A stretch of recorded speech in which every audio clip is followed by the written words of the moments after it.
At the end of the table there was another 5 empty chairs. Those were probably ours. Dumbledore led us to the table. Whoa, Talia said. She pointed at the ceiling.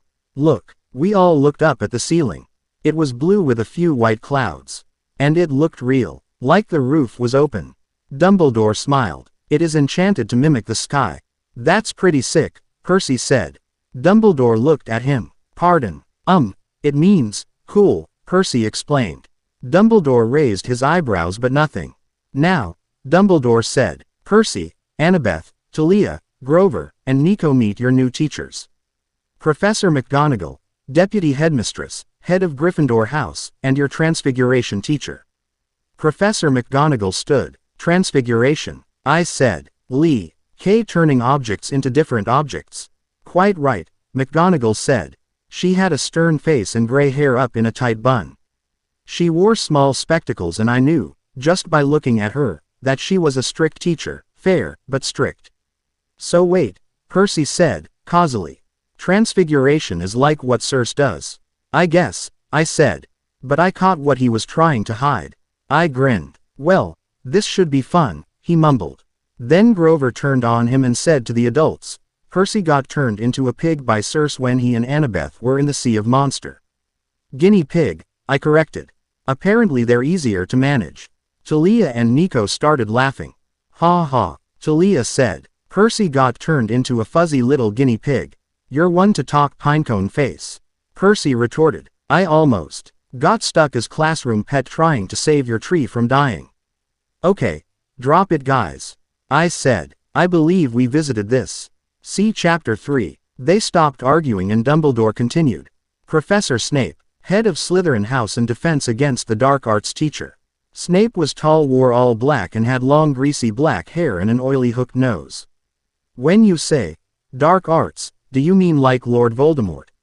Nico asked cautiously. All of the adults, minus Dumbledore, cringed at the name of the world's most evil sorcerer. Do not speak the Dark Lord's name, Snape hissed. In defense against the dark arts you will learn how to deal with jinxes, counter spells, and monsters, Dumbledore explained. Talia nodded. Monsters. We can handle monsters. Dumbledore smiled. Next we have Professor Flitwick, head of Ravenclaw House and the charms instructor. Flitwick was this little guy in dark purple robes. He wore glasses and had a kind smile. Hello, Flitwick said. I look forward to seeing what you can do. Don't we all? Dumbledore said. I had a feeling that a lot was expected of us. This made me nervous. Next is Professor Sprout. A short, stout lady stood. She had green robes and seemed very kind. She is the school's herbology teacher and head of Hufflepuff House. Herbology, Grover said. Like plants. Yes, Sprout said. Cool, Grover said enthusiastically. Professor Sprout smiled at that. Next is Professor Trelawney, one of the divination teachers, Dumbledore said. A woman with wild hair and huge glasses that magnified her eyes stood. She was wearing crazy jewelry and colorful robes. She also looked like she could lay off the happy juice a bit. How do you, darlings? Trelawney said in a dreamy, distant sort of drawl. Yep, she was basket case. Wait, I said. You said, one of the divination teachers. Who's the other one? That would be me, a kind, stern voice said. I hadn't noticed him because he was the far left of the table. You're a centaur, Percy said, pointing out the obvious. The centaur had white blonde hair and pale sapphire eyes. His front half was bare and his horse half was a palomino. Yes, my boy, the centaur said. He reminded me of Chiron. Except he looked younger. He was intelligent and kind, but there was something in his eyes, pride. I hoped that Percy wouldn't say anything stupid. This centaur wasn't like the party ponies. My name is Firenze. Do you know Chiron? Nico asked. Chiron, Firenze said. His expression was brooding. I know of him. He is the trainer of Greek heroes. The teacher to half-gods. Demigods. Talia corrected. Or half-bloods would be the correct term. Yes. Firenze mused, eyeing us with interest. Dumbledore introduced us to the rest of the teachers and staff and we enjoyed a deli. See us breakfast while the adults questioned us about America and Camp Half-Blood and the Gods. After breakfast we explored the castle and practiced with our swords. We were outside by the lake watching Talia and Percy fight. Percy was, of course, using Riptide, while Talia used her old spear and Aegis. She said that she had missed them. It was something to see.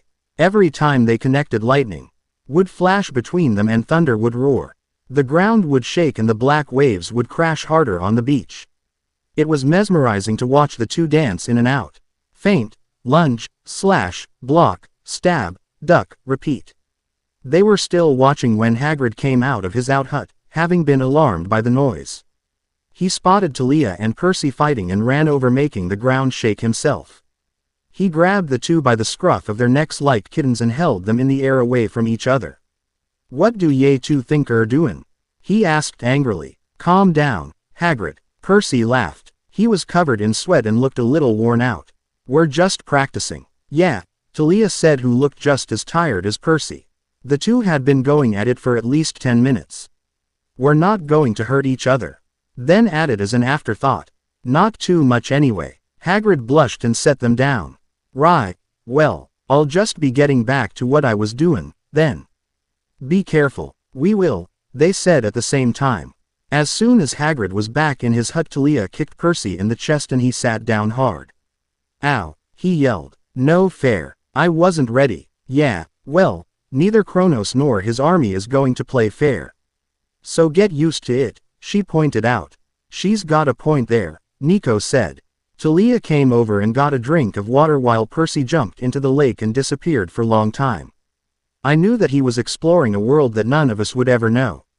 "This lake is HGUE and deep." Percy broke the surface of the water. "Also there's giant squid that is actually really nice." "You met a giant squid?" Talia said, bewildered. "His name Alfred, or Al," Percy informed us. After that Percy got out of the lake, perfectly dry. We all went back to the Great Hall, again. For dinner we had lunch outside. This time we got our own table. "So what do you think that big stadium outside is for?" Grover said. "Some kind of wizard sport," Percy suggested. "I'll look it up in Daedalus's laptop," I said. "Do wizards use the internet?" Nico asked. "Beats me," Talia said. "But then again, I didn't know that goddesses use the internet, so maybe wizards use it, too." "Artemis uses the internet," I said, surprised. I mean, I knew that there was Olympian websites and all, but I guess I never expected Artemis to use the internet, let alone MySpace. "I never said Artemis used the internet," Talia pointed out. "No," I agreed. "But what other goddesses do you hang out with?" "Good point. So what exactly does Artemis do on the internet?" Nico asked. "She has a MySpace." "Why?" Percy asked. "To recruit new hunters." "That makes sense," Grover said. "We finished eating and went up to our dorms. In 2 days it would be filled with other Gryffindors." After messing around for a while, Percy and I played a game of wizard chess. He was white, I was black. He was actually okay. He had his own style. See, I planned things out and he just sort of winged it, then we on. If his players fell into a trap, he would come up with a plan that would save it. He took risks. I made traps. The game ended when I set up a trap that put his queen in danger. He used his knight, WH.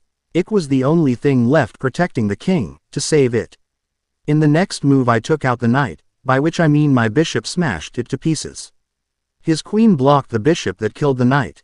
Then I used my tower to behead his king. The 2 pawns that had remained were too far to help. "Checkmate," I said triumphantly. He looked at the chessboard. "I didn't even see that trap," he said. "Why didn't you use the queen to protect the king?" I asked. He grinned. "She wanted revenge." I laughed. Percy looked at the clock on the fireplace. "It's 10 o'clock. I don't know about you, but I'm going to bed." Talia got up and went up the stairs into our dorm room. "Yeah, I'm gonna hit the hay, too," Grover said, yawning. "Good night." Percy and Nico followed him up the stairs. I turned back to the chessboard. I picked up the knight, now in one piece thanks to special charm, and stared at it. On the chessboard it had bravely galloped into battle, screaming a fierce battle cry. Now it lay still in my hand. I thought about how Percy had used his knight, the last defender of the king, to save the queen. I put the knight back and climbed up the stairs to my room. Talia was already in bed and asleep. I got into my pajamas and climbed in bed. That night I had a dream. I was in a familiar place, the center of Mount St. Helen's. I was on the center platform and was standing behind a cauldron. I was in plain view of the sea demons, but they paid me no attention. I saw beside me Percy and myself crouching. I realized that I was reliving Mount St. Helen's in an out-of-body dream. We have to get out of here, I said. Well, not me, but the other me. The one that was completely oblivious to me being here. That me. Me number 2. Just then the door leading off into a hallway burst open. About 20 young telekines came pouring out. They tripped over each other trying to find out which way to charge. Put your cap back on, Percy said. Get out. What? Me number 2 shrieked. No, I'm not leaving you. I've got a plan. I'll distract them. You can use the metal spider, maybe it will lead you back to Hephaestus. You have to tell him what's going on.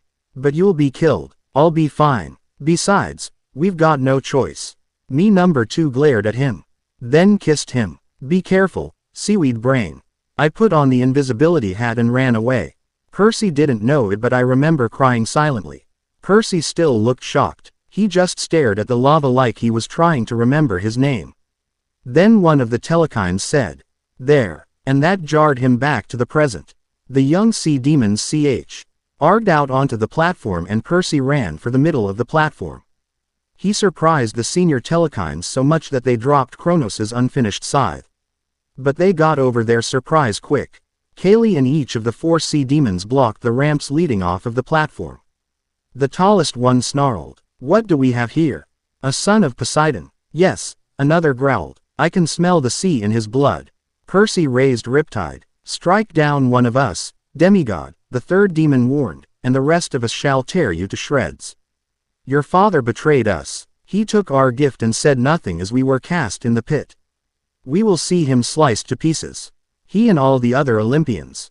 I wished that I had a plan. I wished that I hadn't been lying to Annabeth. I'd wanted her to get out safely. And I hoped that she had the sense to do it." I recognized the voice that said the words. Percy. But he hadn't said anything. "It's his thoughts," a strangely familiar voice said to my right. I turned, and there stood the boy from my previous dream. He was still cloaked. I couldn't see his face clearly. "I'm reading his thoughts?" I asked him. "In a way, yeah," he replied. I turned back to Percy. He looked like he was trying to make a decision. His left hand was reaching hesitantly for something in his pocket. But before he could make up his mind, the tallest telekine said, "Let us see how strong he is. Let us see how long it takes him to burn." My heart skipped a beat. He scooped some lava out of the nearest furnace. It set his fingers on fire, but he didn't even seem to notice. All of the other elder telekines did the same. The first one threw the molten lava at Percy, set his pants on fire. I screamed, "Percy!" But he couldn't hear me. 2 more globs of lava splattered across his chest and he was engulfed in fire. Percy dropped his sword in terror and swatted at his clothes.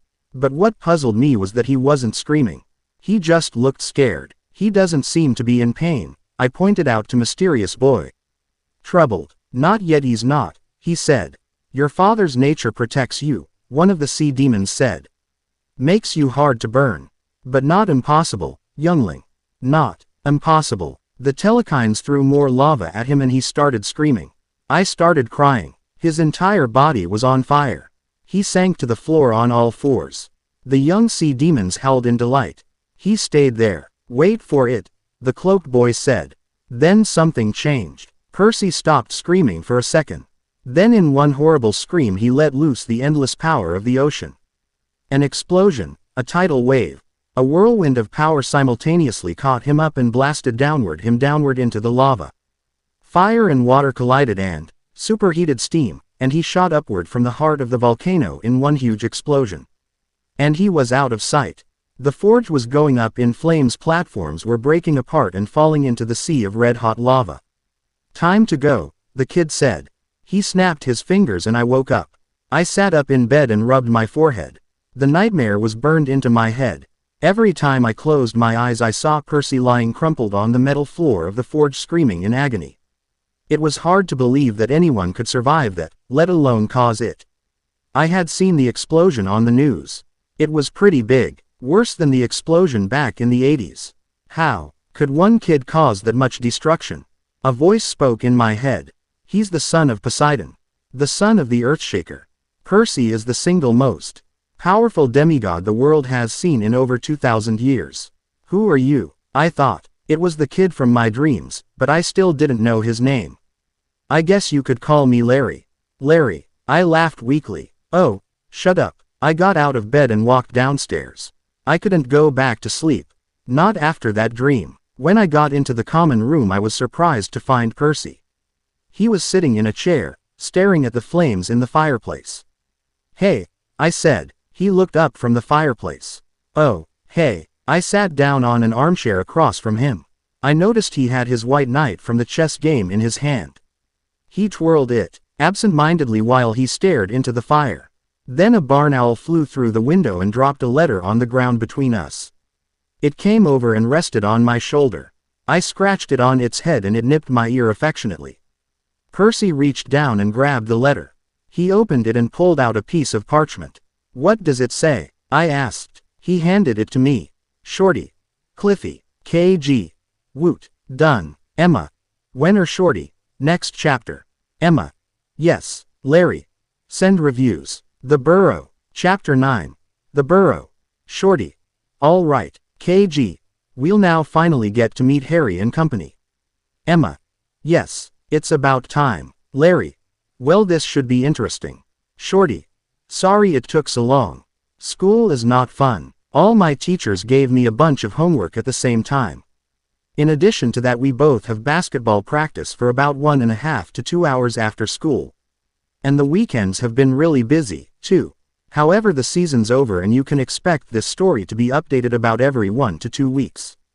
Disclaimer. We don't own anything. Percy's POV. In my dream I was on a giant chessboard, but the pieces weren't like your regular chess set. It was wizard's chess, except everything was Greek instead of medieval. I was in the far left corner. Across from me was the black set of pieces, except something was very different. First off, that side consisted of monsters, Laestrogonians, Scythian Dracena, Telekines, and others. Secondly, the king and the king's side bishop weren't there. In the place of the king, sitting on a throne decorated with intricate drawings of chaos and destruction, was none other than Kronos. He was in Luke's body, of course. He was glaring at me with those unnatural gold eyes. He grinned evilly and the scar on his face rippled. His scythe looked more frightening than ever. At his side, where the bishop would normally be, was a strangely familiar figure. It was the cloaked boy from my dreams. He wore the glowing red necklace and his lips, which were the only features not shadowed by his hood, were frowning grimly. He was staring at something else. I looked past the giant bishop at my right and gasped. In the queen's place was Annabeth. She looked like a queen, too. She wore a simple, elegant gown and her honey blonde hair was beautiful. A jeweled crown was on her beautifully braided head. She turned toward me and smiled, and I smiled sheepishly back. She turned back to look at the opposing army, and looked down at my feet. Who was I kidding? I had no chance with Annabeth. I shouldn't even try. The checkerboard beneath me reflected my image. I was me, but I wasn't. The image on the board showed a young hero. In a Greek robe trimmed green. A green cape with a seashell clasp was on his shoulders and a laurel wreath was on his head. He was holding Riptide at his side. It took me a few seconds to accept that this was me. Then the game began. The pieces moved as if commanded silently by the king.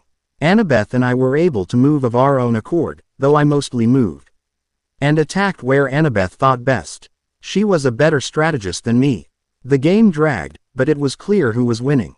Them. We had about 2 pawns scattered around the board, but except for them it was just me, Annabeth, and the king. And then something changed. The mood shifted and Kronos smiled darkly. It was our turn. Annabeth attacked a pawn and took it out with a stab of her knife.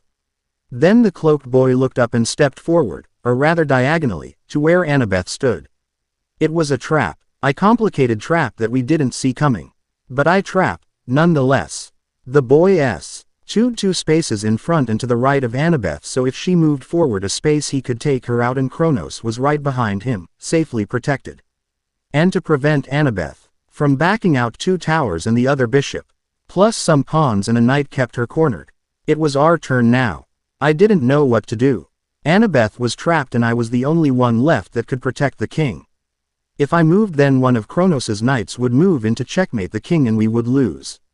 But I had a feeling that if Annabeth was attacked, then she would be gone forever. If we lost, then it would be terrible. But I could take losing the game, even if it was more than a game, but I couldn't lose Annabeth. And then I saw it. We would lose, but it would be the only way to save my friend. I would have to move to the spot in front of her. I gripped Riptide firmly in my hand and walked forward in an L shape to stand in front of her. "What are you doing?" she whispered frantically. "You'll die." "I know," I sighed. The cloaked boy looked at me. I still couldn't make out his face, even so close. He took a deep breath and unsheathed his sword. It glowed faintly and the light combined with the glowing gem on his necklace make him look almost ghostly. "Any last words, Percy Jackson?" Kronos asked behind the boy. His voice underneath Luke's scratched like knives against stone. "Don't kill her," I whispered. "Please, don't kill her." The boy nodded once. He understood. I smiled peacefully. "Thanks, Percy." "No," Annabeth cried. Then the boy stepped forward and drove his sword through my heart. A nearly instant death, almost painless. I could hear Annabeth's sobs as the black overtook me and I slipped into forever sleep. When I woke up, it was early. The sun was just beginning to touch the world with light. I rolled out of bed and decided to get dressed. I was wide awake and had no chance of falling asleep. As I pulled on some clothes, I thought over my dream. It was still vivid in my mind. I could hear the echo of Annabeth's cries in the back of my head. I shook my head trying to forget the dream. I walked out of the room, closing the door quietly. I walked down the stairs, and as I passed the table where Annabeth and I had played our chess game, I grabbed the white knight. I don't know why I did, it was just an impulsive reaction. I guess my dream wouldn't be forgotten so quickly. I sat down in the armchair nearest to the fire and stared into the bright flames. I thought about my strange dream as I absent-mindedly twirled the knight in my hands. "Hey," a familiar girl's voice said.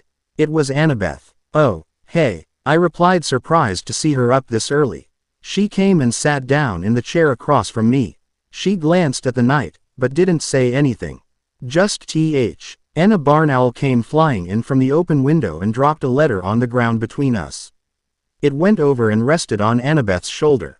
She scratched it on its head and it nipped her ear affectionately. I reached down and grabbed the letter.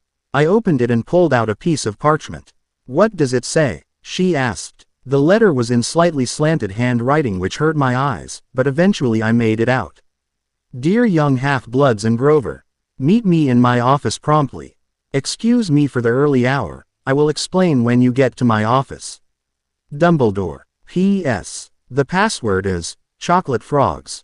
"Chocolate frogs." Annabeth raised an eyebrow. I shrugged. "Well, I'll go wake up Talia then," Annabeth said, then cringed. Talia was not a morning person. "Right, I'll go get Grover and Nico," I said. "No need," a voice said. It was Nico. He and Grover had just entered the room, fully dressed. "What's going on that you would dare wake Talia?" Grover asked. "Dumbledore wants us in his office right now," Annabeth explained. "Why?" Grover said. "Good question. We don't know. Percy and I were sitting here when an owl came and delivered this letter." Annabeth handed Grover the piece of parchment and I realized, for the first time, that the owl had left. Grover scanned the paper, then he read it to Nico, who kept saying, "What's it say?" "I'm gonna go get Talia." Annabeth left. As soon as she was up the stairs, Grover turned to me. "You got the bucket?" he asked. I grinned and produced a bucket filled with water from under a chair. "What are you gonna use that for?" Nico asked wearily. "Our prank against you and the girls," I said. "But don't worry, it's not you who's gonna get doused. It's Annabeth and Talia." Percy, I wouldn't do to," Nico started to say. But Grover got him off by stuffing a gag in his mouth. "Sorry, Nico, but we can't have you running off to tell the girls or ruining the prank," I said, holding him so Grover could use a song on his reed pipes to tie him up with vines. When he was done, I picked up the bucket of water and proceeded to the stairs. The plan was a classic.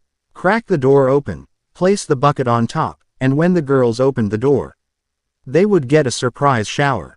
I opened the door to the staircase just a little and placed the bucket on top. I had to stand on a chair to reach. I heard voices coming down. E stares and quickly put the chair back and moved to go sit back by the fireplace. Splash. It worked. Percy, Grover, Talia and Annabeth yelled in unison. Grow. Veer and I were busting up so much we forgot that we should probably run from the wrath of the Talia and Annabeth.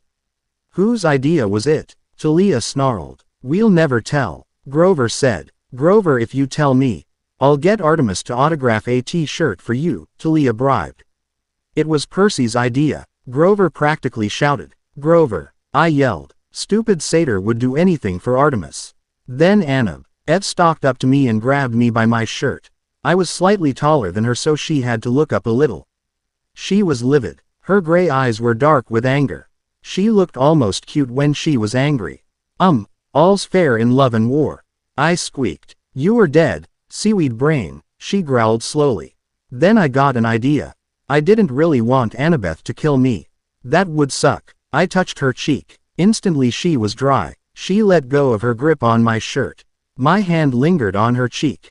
It fit around her face perfectly and the angry glare left from her face leaving shock and confusion. Kiss her. It was my old inner Romeo back to haunt me. Despite the fact that I desperately wanted to kiss her, I let my hand drop. Annabeth blushed. Bad Percy. Inner Romeo scolded.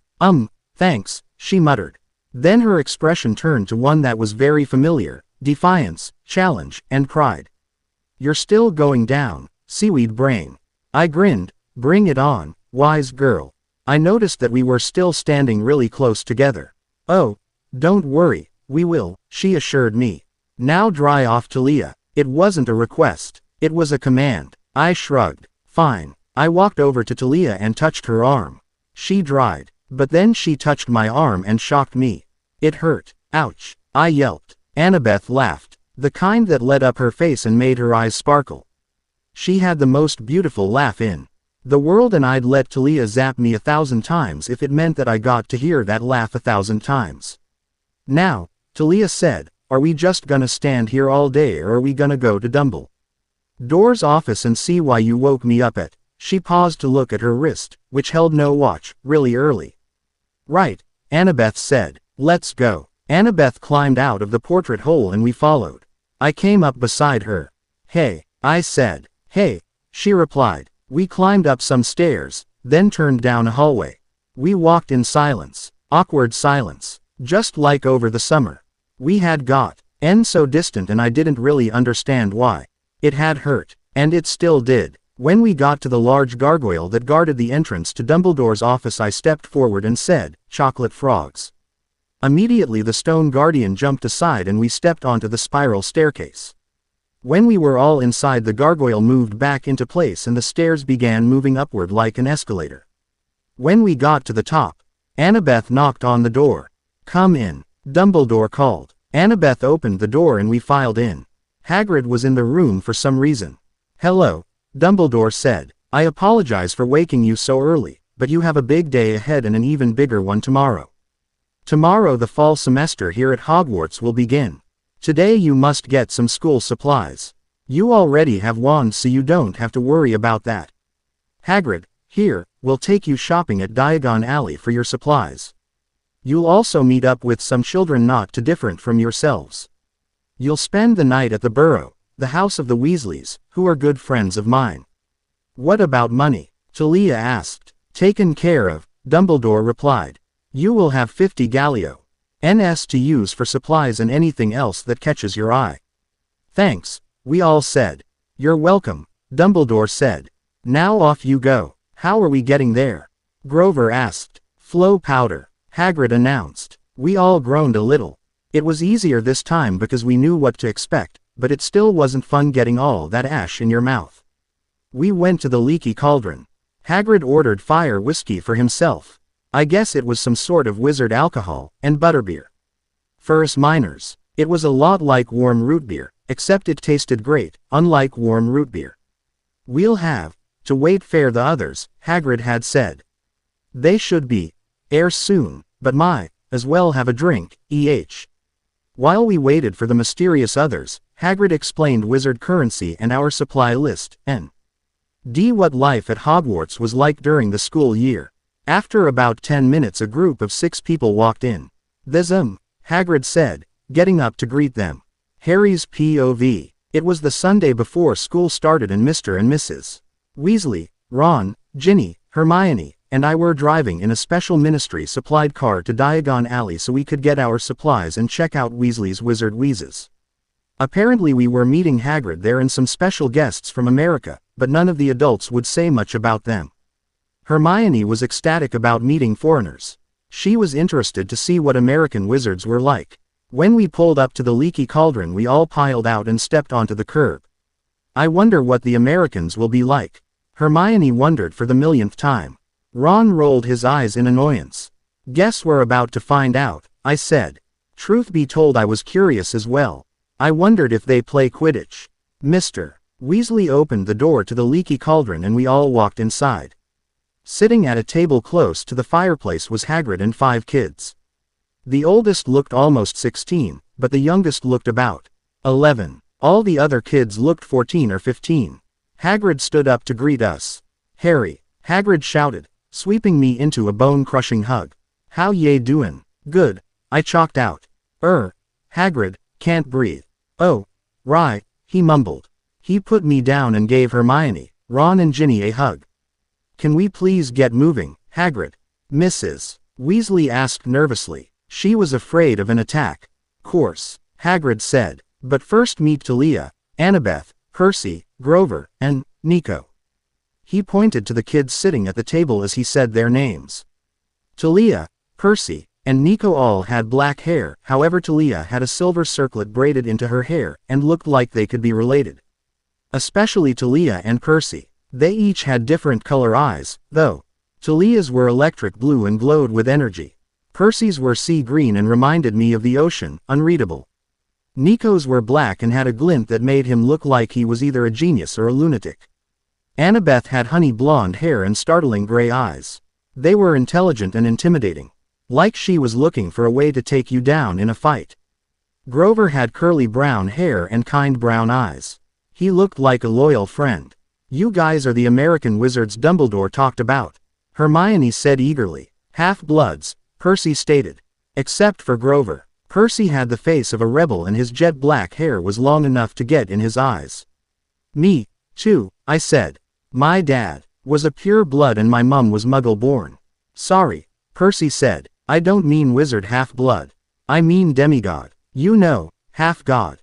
Half-god, Ron said. Ever heard of the Greek gods? Talia asked. She had a smile playing at the corners of her mouth. She was the tallest, but Percy was just a little shorter than her. She wore a silver jacket and tattered black jeans. A concert shirt for the band Green Day was visible beneath the jacket.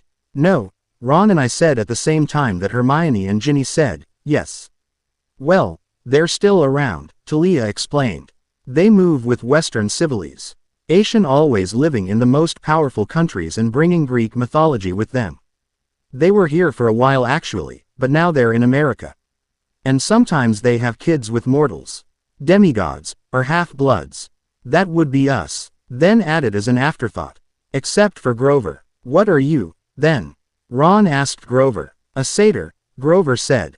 You know, half man, half goat. Wow, I said. How come we've never heard of this? Quace, it's all a one big secret. Like your world, Annabeth explained. Maybe we should go. You can talk and walk, Mrs. Weasley ushered us outside to the alley and tapped the brick that opened into Diagon Alley. Whoa, Percy muttered. Welcome to Diagon Alley, Hagrid said proudly. Shopping, Nico grumbled. Fun, everyone laughed. Yeah, well, I don't think this is your normal shopping mall, Annabeth remarked. It's not, I assured them. It's much better. Shopping is shopping, Nico stated. Now, I think we need to go to Madame Malkin's first, Mrs. Weasley said. Ron and Harry are too tall for their old ones and Hermione wants new ones. And I suppose you 5 will need robes, too. Well, we should go. Come on everyone. This doesn't make sense to all go at the same time. It will take forever, Mr.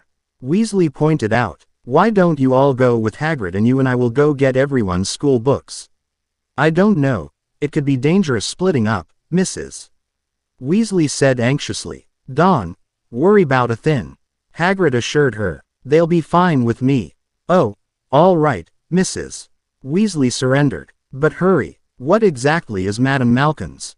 Percy asked. The best place to get robes for any occasion, Ginny supplied. Great, Nico said. Clothes shopping. We all laughed at him. As we walked to Madame Malkin's, I noticed how everyone seemed just as nervous as Mrs. Weasley. No one stopped to talk anymore. They just wanted to finish their errands and get the bloody hell home. When he got to the robe shop, Hagrid said that he would stay outside. With all of us it would be too tight a squeeze. We walked inside and at first the place seemed empty, but then we heard a familiar to Ron, Hermione, Ginny, and I at least, voice. In case you haven't noticed, I'm not a child anymore, Mother. I'm perfectly capable of shopping by myself. It was none other than Draco Malfoy. Now, young man, your mother is right. It was Madame Malkin. These are dangerous times and no one should be going anywhere alone. It has nothing to do with being a child. Watch where you stick that pin. Draco yelped. He was dressed in dark green robes that had pins sticking out of it at the sleeves and hem. When he saw us in the reflection of the mirror, his pale gray eyes narrowed. In case you're wondering what that smell is, Mother, Draco sneered. A mudblood just walked in. Now I will not have that language used in my store. Madame Malkin scolded. Ron and I whipped out our wands and pointed them at Malfoy. It's not worth it, Hermione mumbled. But we didn't listen. Put hose wands away, Narcissa Malfoy yelled. Say that again and see what happens. Ron said, ignoring her. Like you could put a good jinx on me, Malfoy sneered. Jumping off the low platform in front of the mirror, he sauntered over to us. Who are your new friends, Potter? Or are they your fans? We're kinda new here, actually, Talia answered. We're from America. Well, you're not spending your time here with good company. On the contrary, I think these guys are actually very nice, Annabeth retorted. Malfoy gave the demigods and Grover a once-over. When he took a look at Talia and Percy, his expression faltered. He looked a little nervous and I couldn't figure why. Draco, Malfoy's mum called. Time to leave. See you on the train, losers. I look forward to kicking Gryffindor's butt this year in Quidditch. Malfoy sneered. In your dreams, Malfoy. Ginny said. Come, Draco. We're running late. Mrs. Malfoy urged. Where you are going? I asked. Off to see your daddy in Azkaban. Malfoy whirled around and ripped his wand from his robe pocket. But Percy was 2 steps ahead. Out of absolutely nowhere, a 3-foot-long bronze sword was stuck under Malfoy's chin. Put that little stick away, Percy said in a quiet, even voice. Or what? Malfoy tried to sound indifferent and unconcerned, but his face was beaded with sweat and his voice broke. I think you know, Percy smiled coldly. If you hurt my son, it will be the last thing you do. Mrs. Malfoy threatened. What are you going to do? I asked. You gonna put some Death Eaters on us? Us? Percy turned to look at him. I'll help you if he doesn't put his wand away, I assured him. Malfoy just continued staring at the blade under his chin. And Percy jerked his blade in a feint. Malfoy screamed and we all busted up laughing. This isn't over. Malfoy shouted at us. You'll be sorry, just you wait. Then he pocketed his wand and turned walking away, fuming out the door. Chris's POV. Pinch me. I'm dreaming. I shouted. I swear I think I just died and went to Elysium. Ow. What? Lizzie said, innocently. You said, pinch me, didn't you? It's a figure of speech. I hissed. I know. She was fighting a smile. I hate you, I whispered, staring up at her. Love you too, Chris. She was sporting a full-out grin, smirk now. We walked deeper into Weasley's wizard wheezes. If this is what Elysium is like, I am prepared to be a very good little girl, I said. Lizzie laughed. What's this? I said, checking out a puking pastel. I think I'll slip this into Clarissa's food. When we get home. What happened to getting on Hades? Nice list. Changed my mind. This stuff is just too cool. You're not very good with temptation, are you? Incorrect. I have unbreakable willpower. I'm just curious.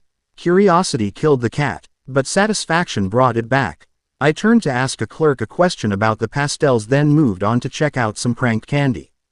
Besides, I'm not a cat. Thank the gods that you aren't a child of the big 3. Lizzie handed me some suckers on the top of the shelf that I couldn't quite reach. Apparently it made the eater's clothes. Except for their undies, invisible. I would have to try these out on Percy. Uh-oh, Lizzie gasped. Red alert, code red. Why red? It seemed like a good emergency color, that's why. My head whipped around and I followed where Lizzie's finger was pointing. Percy, Annabeth, Grover, Nico, and Talia and about 6 other people walked into the store.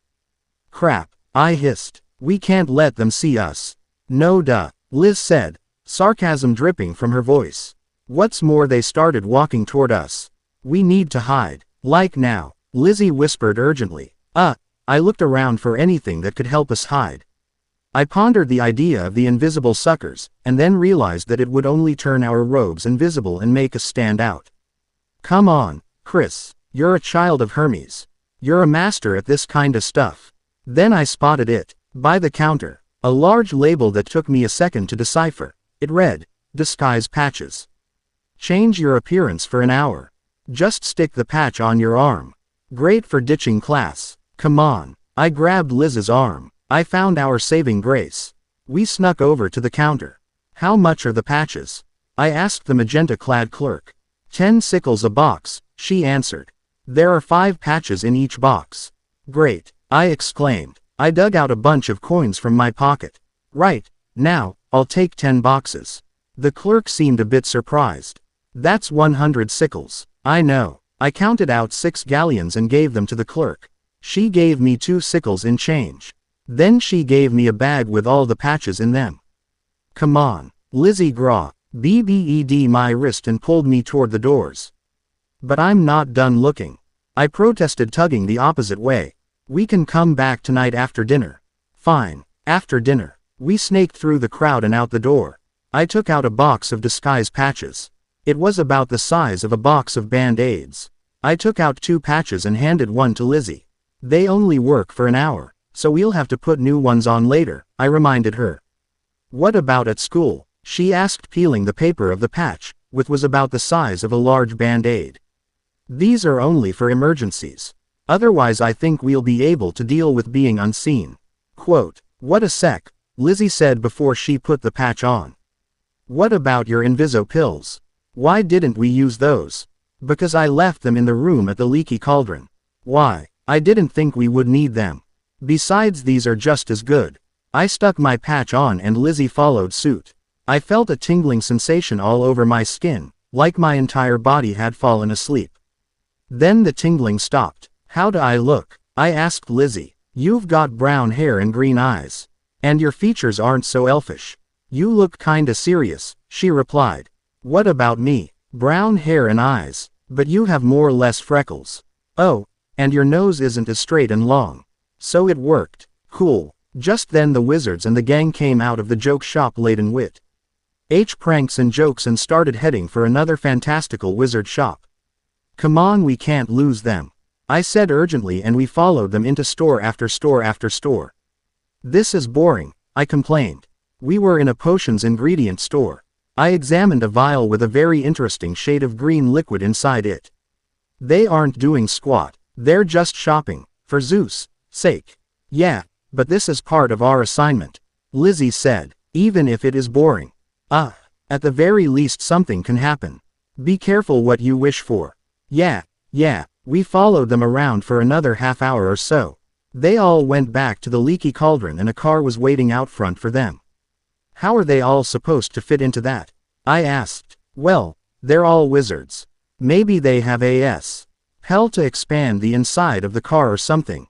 Well, they're gonna need a heck of spell. That's still a lot of people. It looked like the gang was having the same thoughts, but they eventually all loaded into the car.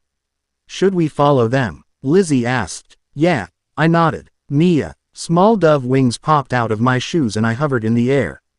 Let's go. I grabbed Lizzie under her arms and we were off. We followed them pretty far out into the country. Then the car stopped at the outskirts of this little village and dropped them all off.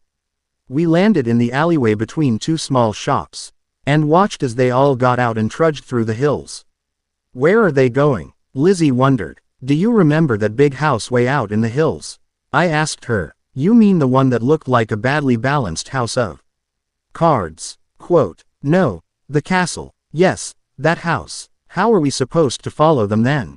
We're not. I was thinking hard. When they went to Hogwarts we just let it go. Ith just them and the teachers there would be too much contact and they could find out who we were. Plus, Lizzie hadn't really seen anything too major happening then. It was actually a random little vision she had a few weeks ago that just now made sense. But now, we just didn't know. I've got it. I brought Mercury out of my bag. Lizzie looked at me a little skeptical. How's an automaton dove gonna help? Mercury's got a spy camera in his eyes, and he's got a super sensitive hearing system that has a recorder so we can tape record everything he hears. We'll just send him over and he can hang out in some trees. Awesome. All right, Mercury, this is your first mission. It's top priority, so pay attention, I ordered. Mercury chirped twice, so I took it he was listening. We need you to spy on Percy, Annabeth, Grover, Nico, and Talia. Record everything you see or hear. When I press the button on your remote you come back and find me. Got it, Mercury chirped. Then go, Lizzie cried. Remember. Record everything. Starting now. Mercury's eyes blinked. He was recording. Go. I threw him in the air and off he went in the general direction of the house and the gang. Now all we have to do is wait, Lizzie said. Great, I muttered sarcastically. The ADHD's best friend. Doing nothing. Percy's POV. We hiked through the hills for a while until we came to this old, tall, unbalanced-looking building. It was awesome. There was a vegetable garden next to the house and a pair of old boots and a cauldron by the door. We walked into the kitchen. It had a very homey feel to it.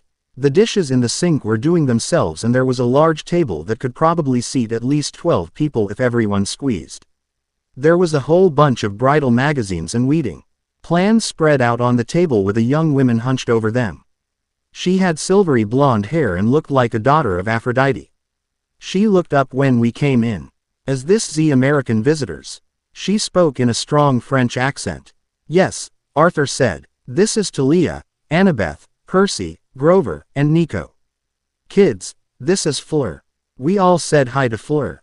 Then this tall, young guy walked in. He was handsome, I guess. And he had long red hair that was tied into a ponytail at the nape of his neck. He had loads of freckles, too. Hi, he said. You must be the demigods, right? I'm Bill, Ron and Ginny's older brother. We all introduced ourselves to Bill and he shook our hands. He seemed pretty cool. You'll have to sleep in the living room on the floor and couches, Mrs. Weasley said. She had an apologetic look on her face. We don't have any room in the bedrooms. No problem, Talia said. Compared to some of the places we've slept on quests the floor is practically a water bed. No waterbeds, though, Grover said quickly. Yeah, Annabeth agreed. No waterbeds. I laughed and Talia and Nico gave me looks but I just shook my head. So, Ron said, turning to us, you lot any good at Quidditch? Gesundheit, Annabeth said. I looked at her. It means, bless you, in German. Of course you'd speak German. I rolled eyes and Annabeth stuck her tongue out at me. So, wait, Harry said, looking confused. You've never heard of Quidditch? We shook our heads. Blimey, Ron said. Well, it's about time you learned then. Come on, I've got to get my broom first, Harry said. I think it's in your room. I'll meet you at the field. Ron nodded his head and led the way out front and we all followed. They led us to this huge grassy area roughly the size of a soccer field between two hills surrounded by trees. On either end of the field was a hoop, about as big as hula hoops, attached to these 20-foot tall poles. Are you playing? Ron asked Hermione. She shook her head. I'll be referee. Besides, I'm terrible at Quidditch. Ron shrugged. Me and Hermione will get the equipment. You explain the rules, Ginny said. Then Ginny and Hermione walked over to a shed towards the center on the side of the field. All right, Ron said. Quidditch is easy enough. There are usually 7 to a team, 3 chasers, 2 beaters, 1 keeper, and a seeker, but we don't have enough people so we'll have 4 to a team. Now, there are 4 balls, the quaffle, 2 bludgers, and the golden snitch. We all nodded. The chaser's job is to get the quaffle, a large red ball, through a hoop. On a regular field there are 3 on each end, but we only play with 1. It's the keeper's job to make sure the opposing chasers don't get the quaffle into a hoop. Got it. We all nodded again. Good. Now, the bludgers are actually magic. They fly around and try to knock players of their brooms and bruise them up a bit. The beaters have to make sure that their players don't get hit and that the enemy players do. They use bats to hit the bludgers around even though they can fly on their own. The last ball, the golden snitch, is about the size of a walnut. It has little wings on it, too. It's the seeker's job to catch the snitch. But it's really fast and hard to catch, so when you catch it your team gets 150 points and the game is over. All right, Nico nodded. So we're using brooms to fly around on. Right, you mean we're flying. Talia choked. I shuddered. Ron nodded. Yeah, what's the matter? I don't like flying. I stated. I don't do heights. Talia admitted. It's only 20 feet off the ground. It would be higher, but we don't want the muggles to accidentally see us. No way, Talia insisted. Ron turned toward me. What about you, Percy? I hesitated. I don't know. It's loads of fun, Ron encouraged. I bit my lip. Okay, I'll give it a shot. I turned toward Talia. Make sure I don't get struck by lightning. She smirked. I'll do my best. That's when Ginny and Hermione came back. They passed out brooms and I noticed that Ron's looked the newest. Ron told them that Talia wasn't playing and Hermione split up the teams. The teams are as follows. Ginny, Annabeth, Percy, and Grover on one team and Harry, Ron, and Nico on the other. We'll play with 1 bludger since apparently you lost your other one God knows how. And we aren't going to play WITH the snitch because we don't have enough people. We'll just play to 150 instead. Talia will be scorekeeper. Sounds good. Talia nodded. It's 10 points per goal, Hermione told her. At that point Harry jogged up beside us. He had a sleek, fast-looking broom in his hand. Fancy, I told him. Thanks, he said. What are the teams and who's referee? Hermione told him the teams and such and then picked up the quaffle. Get with your teams and decide who's doing what. Then meet me at center field. Ginny gathered us around. I'm assuming none of you can fly. Not on brooms, I told her. That's okay. I'll be one chaser. Annabeth, you can be the other one. Okay. Annabeth nodded. Grover's the beater and Percy can be keeper, Ginny said. Actually, Grover said, I can't hit very well. So how about Percy's beater and I'm keeper? Did you forget about the whole Medusa fight a few summers ago or what? I asked him. You were hitting her like she was a piñata. Yeah, but you've been working out with the sword for years, he pointed out. Your arms are stronger. I nodded. He was right. Fine. Okay, Ginny said. Let's go kick some butt. We broke apart from our huddle and went over to the center of the giant field. Hermione, Talia, Nico, Harry, and Ron were waiting for us. Hermione was holding a scarlet ball approximately the size of a soccer ball. Talia was holding a box down to the ground that kept rattling around. She had 2 bats at her feet. Ginny handed me one and I noticed that Nico already had one. He must be playing beater. Ready? Hermione asked. We nodded. We're going to kick your butts. Ron jeered. In your dreams. Ginny shouted. Yeah, I piped in. We're totally going to own you guys. Bring it on. Harry challenged. Enough. Hermione sighed. Mount your brooms. Everyone clambered onto their brooms. I won't lie. I felt stupid. Ready? Hermione asked. Go. She threw up the quaffle and everyone shot up. Ron and Harry raced Ginny and Annabeth for the quaffle. Harry grabbed the quaffle and Grover sped off toward our goal to block them and the girls went on defense.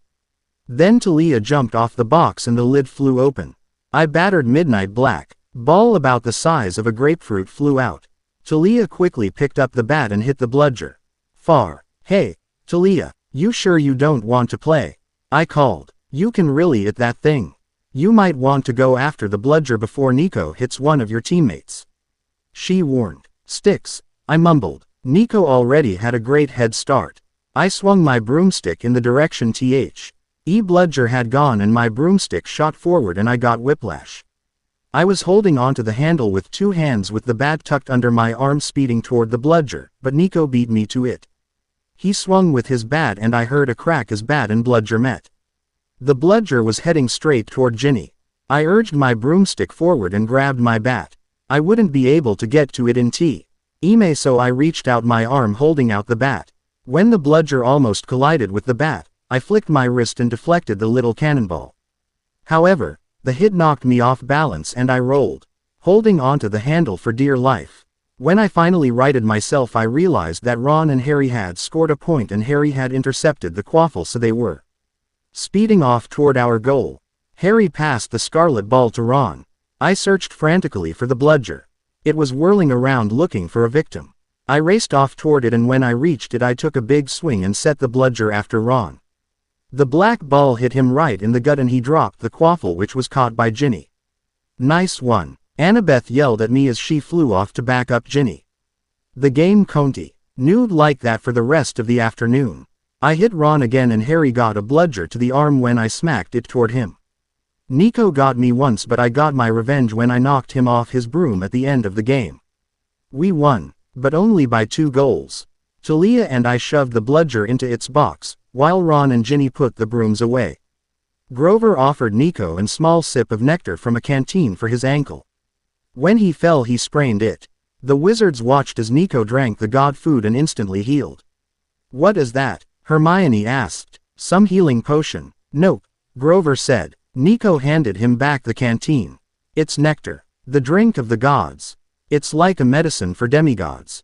What's it taste like? Harry asked. Liquid chocolate chip cookies, Nico said, standing up.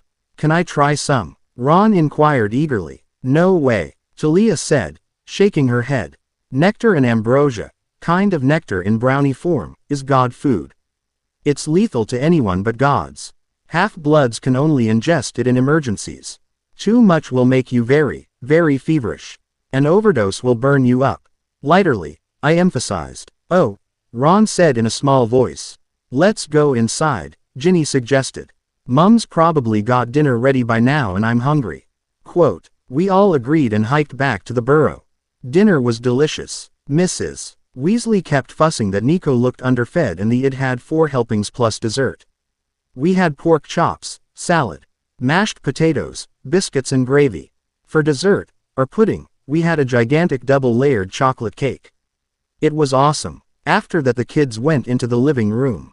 The wizards, especially Hermione, had an unbelievable amount of questions for us. So are you guys really like the heroes in the old stories? Hermione asked us. Pretty much, Talia answered. What have you done? Harry asked. Just about everything, I said. You have at least, Nico corrected. What do you mean? Ginny wondered. Percy's been on more quests than anyone, Annabeth said. Yeah, I admitted, but I haven't had more adventures than everyone.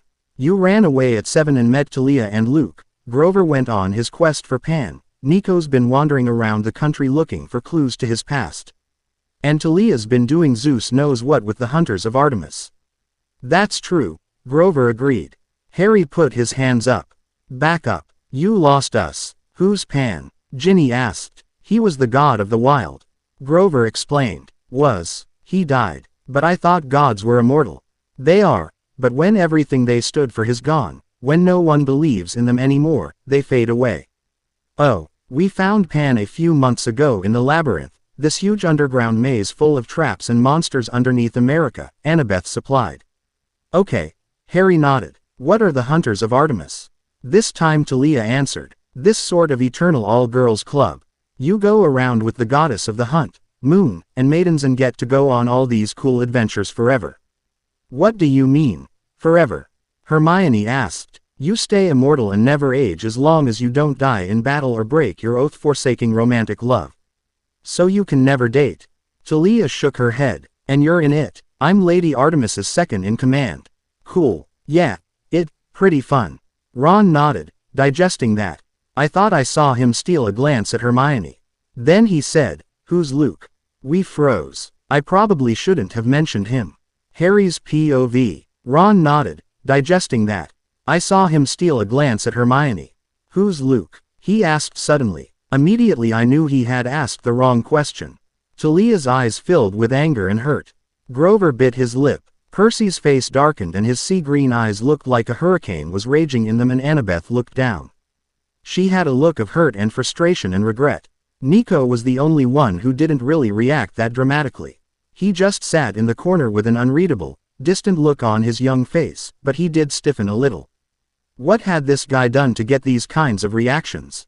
Finally Percy spoke. His voice was hard and cold. A traitor. A servant to the evil titan Lord Kronos. Maybe we should elaborate, Talia suggested. Percy nodded and sat forward. About 8 years ago, when Annabeth was 7, she ran away from home. Her mom, Athena, guided her to help. She made friends with Talia and Luke, a son of Hermes. Talia was 12 and Luke was 14. Now we told you how Talia and I aren't really supposed to be alive and Nico was born before World War II. Well, Hades was really mad that Zeus had broke the sacred oath that he had forced him into, so he let the worst monsters out of Hades to torture her. Talia nodded. Her electric blue eyes were dark with bad memories. Percy continued, so Chiron sent Grover to escort Talia to camp. Just Talia. He had strict orders not to do anything that would slow down the mission. But he thought that he could bring them all to camp safely. But I choked up, Grover interrupted. I took a few wrong turns and the monsters caught up to us. We got cornered on Half-Blood Hill, this giant hill in front of Camp Half-Blood. Talia told me to take Annabeth and Luke to safety and that she would hold off the monsters. Then Talia took over. I was tired of living like a hunted animal. Of course Grover protested, but I told him that there was nothing that he could do to change my mind. As I was dying, my dad took pity on me and turned me into a pine tree to preserve my spirit. For almost 6 years my tree strengthened the camp borders and kept monsters out. We're getting ahead of ourselves, Grover pointed out. Right, Percy said. So when Luke was 16 he went on this quest to the Garden of Hesperides to retrieve a golden apple from this tree in the center of the garden.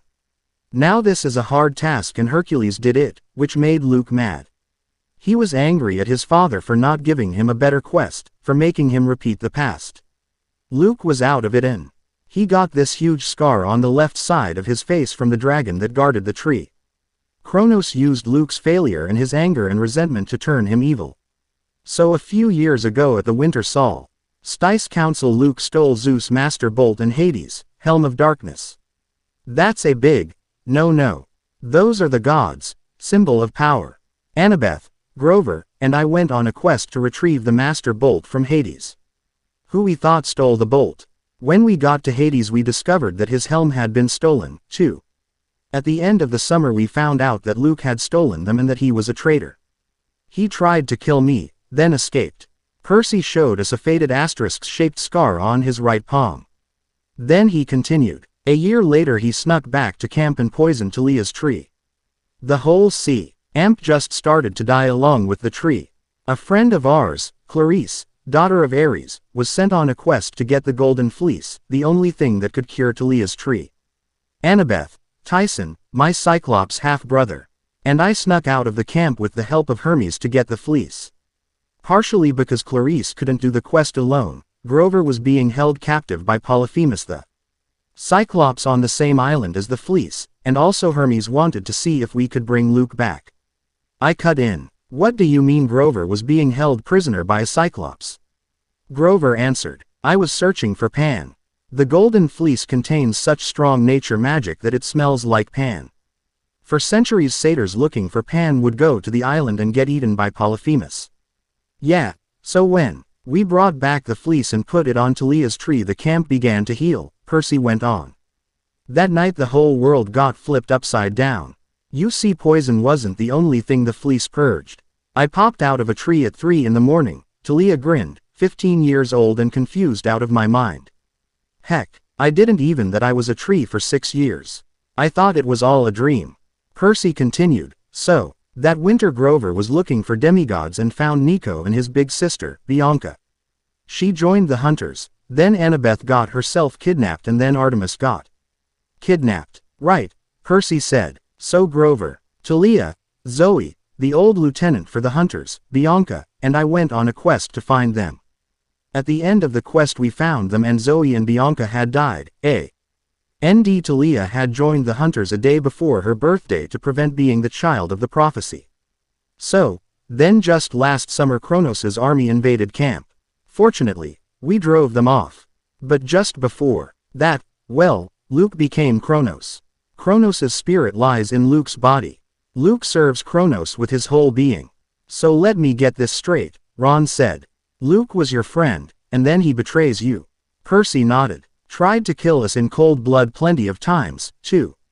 Then Annabeth exploded. He was under Kronos' spell. He didn't know what he was doing. How can you still defend him? Percy nearly shouted. After everything he'd done to you. How many times does he have to hurt you before you get that he's evil? He manipulated and tried to kill you, Annabeth. Don't you remember last winter at Mount Tam? He tricked you into holding up the sky and then left you to die. Don't you remember back in the labyrinth?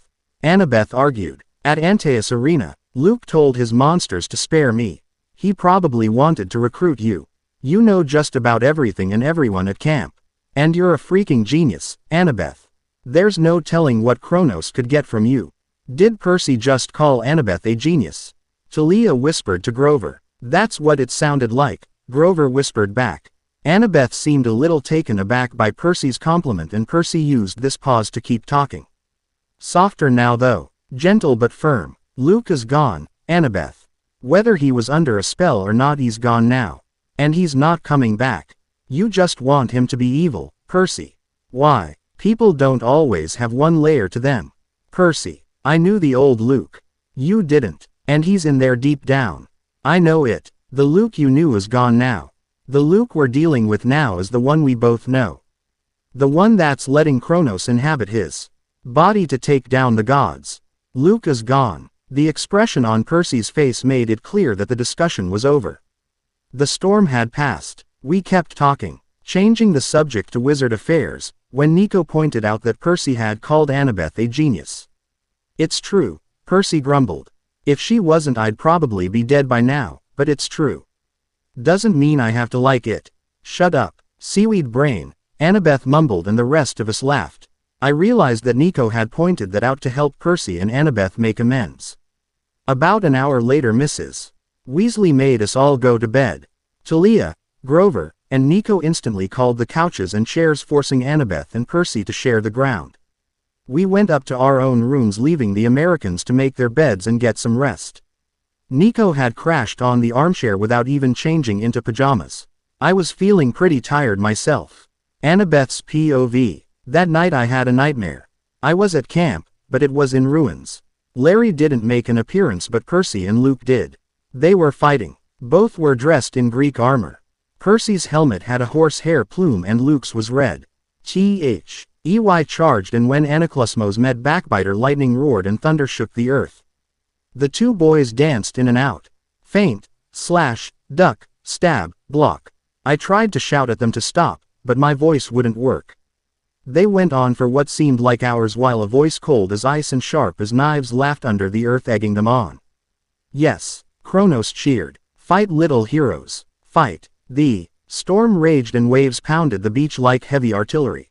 Every time their blades connected, the earth would shake and lightning would flash. It was spectacular and terrifying. And then Luke got inside Percy's guard and disarmed him. He flicked Riptide out of reach, then he kicked Percy in the chest and he went down. Hard. Backbiter's point was an inch from Percy's chest, right where his heart was. Luke smirked coldly and was about to drive Backbiter's point into Percy's chest when Percy kicked his foot, whirling on to his feet and knocking Luke's feet out from under him like some kung fu master. Percy then reached into his pocket and pulled out a black ballpoint pen. He uncapped it and it elongated into Riptide. He attacked Luke, slashing and stabbing. He was a whirlwind of energy and power. Luke frantically blocked the swirling blade. And then Luke lunged desperately at Percy and drove Backbiter into Percy's stomach.